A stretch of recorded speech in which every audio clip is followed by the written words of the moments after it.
El día de hoy, en el presente video, se estará hablando de un tema muy interesante para todos nosotros. El tema que se va a tratar es la espectrofotometría UV visible. Es una de las técnicas experimentales más utilizadas para la detección específica de moléculas. Está caracterizado por su sensibilidad, su precisión y su aplicabilidad en las moléculas de distinta naturaleza y estado de agregación. Los fundamentos físico-químicos de la espectrofotometría son relativamente sencillos. Asimismo, también esta técnica se utiliza para determinar el contenido y la fuerza de una sustancia. También se usa de manera general en la determinación cuantitativa de los componentes de soluciones de iones de metales de transición y compuestos orgánicos altamente conjugados. Asimismo, la espectrofotometría UV visible se utiliza para determinar la concentración de compuestos en solución. Se basa en que las moléculas absorben la radiación electromagnética y a su vez que la cantidad de luz absorbida depende de forma lineal de la concentración. Para hacer todo este proceso se utiliza el espectrofotómetro, en el que se puede seleccionar la longitud de onda que pasa por una solución y medir la cantidad de luz absorbida por la misma. En la siguiente exposición presentada por el grupo número 2 se estará hablando más a fondo acerca de este tema que es de mucho interés para los estudiantes. La espectrofotometría es una técnica analítica que nos va a permitir determinar los compuestos en solución. Estos compuestos se debe de acuerdo a que las moléculas van a absorber las reacciones electromagnéticas y a su vez esta luz absorbida va a depender la forma lineal de las concentraciones. Para hacer este tipo de medidas vamos a utilizar un espectrofotómetro en el que se puede seleccionar la longitud de onda de luz. Esta longitud de onda de luz va a pasar por una solución y va a ser medida la cantidad de luz absorbida por la misma. El fundamento de la espectrofotometría se debe a la capacidad de moléculas para absorber radiaciones entre ellas. La radiación UV va a ocasionar lo que es sus efectos adversos van a ser el daño al ojo humano y quemadura común. Los compuestos son enlaces, estos compuestos que va a tener la región UV van a ser enlaces dobles, enlaces triples, grupos carbonilos y otros heteroatómicos que tienen su máxima absorbancia en la región UV. Esta región es importante para la determinación de ya sea cualitativa o cuantitativa de los compuestos orgánicos. En la región visible tenemos que apreciamos el color de lo que ya es la práctica de la espectrofotometría. Tenemos que estos colores tiene un nombre, pero eso lo va ya lo que es explicar mi compañero de las siguientes diapositivas. Y esta región visible apreciamos el color de una solución, ya sea rojo, amarillo, verde, celeste, y va a utilizar lo que es la longitud de onda y la radiación visible suele ser en una lámpara de tungsteno. Y además vamos a ver que esto tiene diversos factores. En la región visible tiene diversos factores para el pH, la concentración de sal y disolventes, que alteran la carga de las moléculas y provocan desplazamiento de los espectros UV. La fuente de radiación de esta región visible va a ser una lámpara de deuterio. Para realizar esta práctica vamos a utilizar 5 elementos que van a ser una fuente de energía radiante, que va a ser una lámpara de deuterio o de tungsteno, la que más recomendamos es la de tungsteno. Un monocromador para la selección de radiaciones. Esto va a servir lo que es para filtros, prismas y redes de difracción. Ahora, para un compartimiento donde se aloja un recipiente transparente, que puede ser cubetas o tubos, esto puede ser de vidrio, cuarzo o de plástico transparente. La cuarta, que va a ser un registrador o sistema de lectura de datos, que ya es lo que el estudiante o el encargado del laboratorio va a tener para apuntar los valores que sale de la luz absorbida, y un detector de luz y un amplificador para convertir las señales luminosas en señales eléctricas. Gracias. Siguiendo con la exposición sobre espectrometría, yo les voy a hablar sobre los tipos de espectrometría. El primero es espectrometría de absorción. La espectrometría de absorción es una técnica en la cual la energía de un haz de luz se mide antes y después de la interacción con una muestra.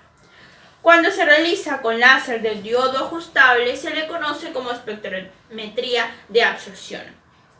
También se combina a menudo con una técnica de modulación, como la espectrometría de modulación de longitud de onda, y de vez en cuando con la espectrometría de modulación de frecuencia a fin de reducir el ruido en el sistema. Segundo tipo, tenemos la de fluorescencia.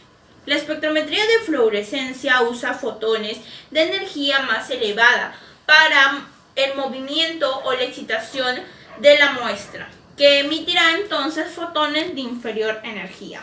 Esta técnica se ha hecho popular en aplicaciones bioquímicas y médicas y puede ser usada con microscopía confocal a través de la transferencia de energía entre partículas fluorescentes y visualización de la vida media de fluorescencia.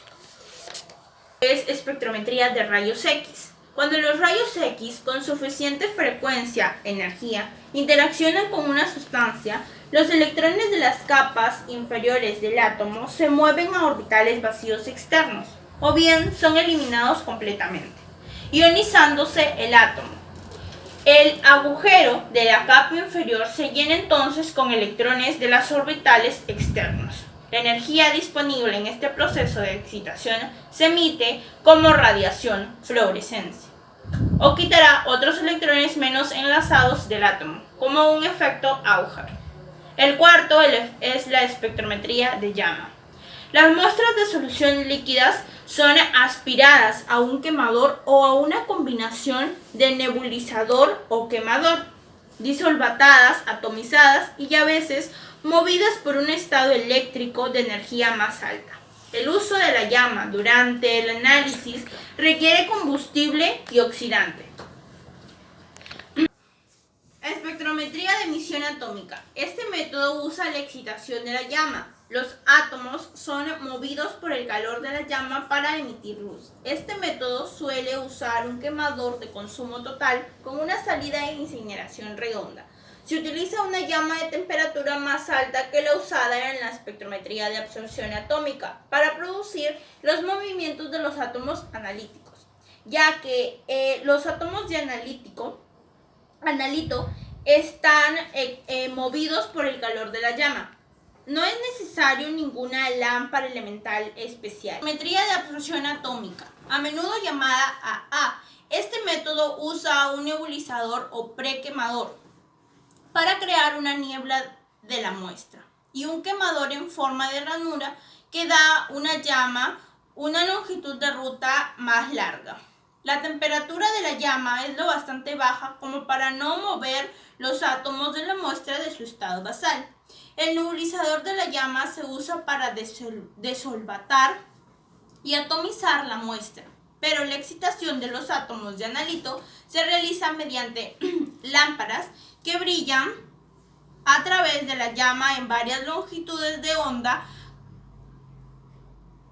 para cada tipo de analito. Espectrometría de fluorescencia atómica. Este método usa un quemador con una salida de incineración redonda. La llama se usa para solvatar y atomizar la muestra, y una lámpara emite luz a una longitud de onda específica en la llama. ¿Para qué? Para mover los átomos de analito. Los átomos de ciertos elementos pueden entonces fluorescer, emitiendo luz en diferentes direcciones. La intensidad de esta luz fluorescente sirve para cuantificar la cantidad de elementos analizados en la muestra. Espectrometría de chispa o arco. Se usa para el análisis de elementos metálicos, en muestras sólidas. Para materiales no conductores se usa polvo de grafito para hacer conductora la muestra.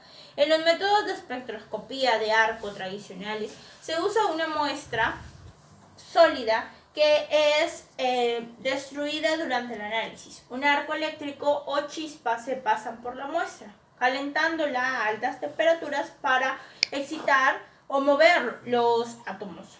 Los átomos de analito movidos emiten luz de varias longitudes de onda que pueden ser detectadas mediante métodos espectroscópicos comunes. Le doy el pase a mi siguiente compañero que hablará sobre los tipos de espectrometrías siguientes. Ampliamente empleada para los análisis químicos. Los átomos en esta fase se encuentran en un estado gaseoso, por lo que para usar este tipo de sustancia necesita ser vaporizada. Algunos de estos átomos también pueden absorber un tipo de luz visible para así obtener algo llamado espectros lineales fijos. Ahora voy a hablar sobre la espectrometría ultravioleta, por sus siglas UV. Todos estos átomos absorben de la región UV por los fotones, ya que estos producen mucha energía, lo que causa que algunos electrones se aloquen por esto. Y si se obtiene una frecuencia alta, se puede producir algo llamado fotoionización. Sus usos: se usa para la cuantificación de proteínas y aminoácidos, y también para absorber rangos de luz, en este caso de 280, y también se utiliza para la concentración de ADN. Este tipo de concentración también absorbe un rango de luz que sería 260. Ahora voy a hablar sobre el otro tipo de espectrometría, que sería la infrarroja. Este nos ofrece la posibilidad de medir los diferentes tipos de vibraciones en los enlaces atómicos, esto mediante algunas frecuencias diferentes. Y en la química orgánica nos da la facilidad de analizar los tipos de espectros infrarrojos. El siguiente de los tipos es la espectrometría de Raman. Este tipo de espectrometría tiene una dispersión inelástica de la luz para analizar, lo cual complica un poco, pero también tiene un modo de vibraciones rotatorio, en este caso de moléculas. Un claro ejemplo serían las huellas digitales, que resulta ser una gran ayuda para los tipos de análisis con esto. El siguiente tipo de espectrometría es de la resonancia magnética nuclear, por sus siglas RMN. Con esto podemos analizar algunas propiedades magnéticas de los núcleos atómicos para así determinar los tipos de ambientes electrónicos. Como ejemplo serían los hidrógenos, el carbono y otros átomos. El siguiente tipo de espectrometría sería la fotoemisión. Este puede referirse a la emisión de electrones a partir de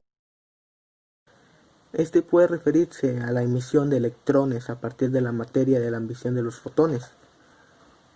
O sea, sería algo energético y daría un efecto fotoelectrónico. O también puede referirse a la emisión de fotones a partir de los semiconductores y algunos metales. Pero también ocurren casos en que pierde energía. En este caso sería llamado deceleración o recombinación. Lo siguiente es la espectrometría de Max-Pur. Este tiene un tipo de transmisión o una conversión electrónica. Prueba las propiedades de los núcleos de los isótopos específicos en ambientes diferentes. Algunos científicos analizaron diferentes resonancias de algunos rayos gamma, y esto dio como resultado energía característica. Y a este efecto también se le añadió un nombre, como el caso de esta espectrometría, que es el nombre de Max-Pur, así se le conoce como este efecto. Y ahora otros tipos de espectrometría: la fotoacústica, la fototernal, el dicavismo circular, actividades ópticas de Raman, la asteroidía, dispersión inelástica de neutrones, túnel de electrones, Auger, cavidad de anillos, transformación de Fleur, fuerza mecánica y infrarrojo termal. Gracias. La ley de Lamberber es la relación entre la absorción de la luz monocromática. Esta ley se cumple cuando la absorción de una sustancia es directamente proporcional con la concentración de un cromóforo. La fórmula de Lamberber es A, que es la absorción de la muestra, es igual a epsilon, que es la calibración, por C, que viene siendo la concentración, y por D, que viene siendo el espesor recorrido por la radiación. Instrumento de medición. Una fuente de energía radiante, como podría ser una lámpara de deuterio y tungsteno. Un monocromador para la selección de radiación de una determinada onda, como puede ser filtros, prismas o una red de difracción. Un sistema de lectura de datos o registrador. Un detector de luz y amplificador para convertir las señales luminosas en señales eléctricas. Y un compartimiento donde se aloje el recipiente transparente que contenga la muestra. Este recipiente puede ser de vidrio o de cuarzo. Para medir la radiación, usualmente se usa recipiente de vidrio o silicio, porque en esos recipientes no se transmite la radiación ultravioleta. Obtención de un espectro de absorción. ¿Qué es?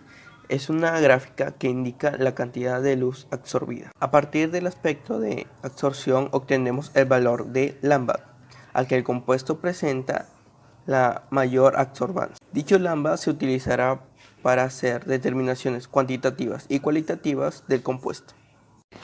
Por acá se presentará una gráfica donde el espectro de absorción del cromóforo dependerá fundamentalmente de la estructura química de la molécula. En el cuadro se pueden mostrar 3 pigmentos fotosintéticos cloroplastídicos.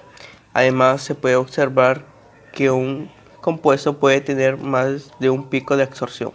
Bien, como podemos ver en el primer gráfico de absorbancia, se da a entender que es el efecto del pH en la absorción de HNTS, espectro 1 y 2 en medio de ácido. Este es el máximo de absorción a 370 nanómetros y el espectro 3 y 4 en medio básico, donde su máximo es de 410 nanómetros.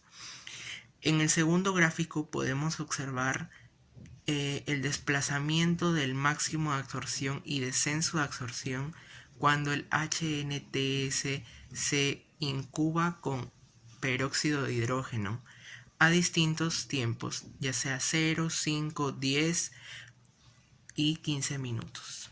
Ahora, en lo que es la curva de calibrado, para poder obtener una de ellas se preparan soluciones de diferentes concentraciones del mismo, determinándose para cada una de ellas en valor de absorbancia a su longitud máxima. Estos valores de absorbancia se representan en el eje de abscisas, ya sea en el eje X o y las de concentración en el eje de ordenadas, que es en el eje Y. En la ley de Lambert-B, cabe resaltar que la cantidad de luz absorbida depende de 3 factores, ya sea el tipo de sustancia por la que atraviesan la luz, la distancia que recorre la luz o la concentración de la sustancia. En conclusión, podemos decir que la metodología de medida y de evaluación del color basada en la espectrofometría UV se ha presentado como una técnica de fácil aplicación y de interpretación, con validez a la hora de establecer con objetividad comparaciones relativas a la variación de atributos de tonalidad, claridad y saturación del color que han sufrido las muestras de mortero de cal y albero, por efecto de la edición de H y S y de la exposición ambiental en el periodo de un año. A modo de juicio crítico, se dice que su aplicación en otro tipo de morteros o materiales de construcción con colores menos homogéneos probablemente conduzca a la introducción de otras técnicas de preparación de muestras o a tratamientos estadísticos de las diferentes curvas espectrales obtenidas para un mismo material. Gracias. Gracias.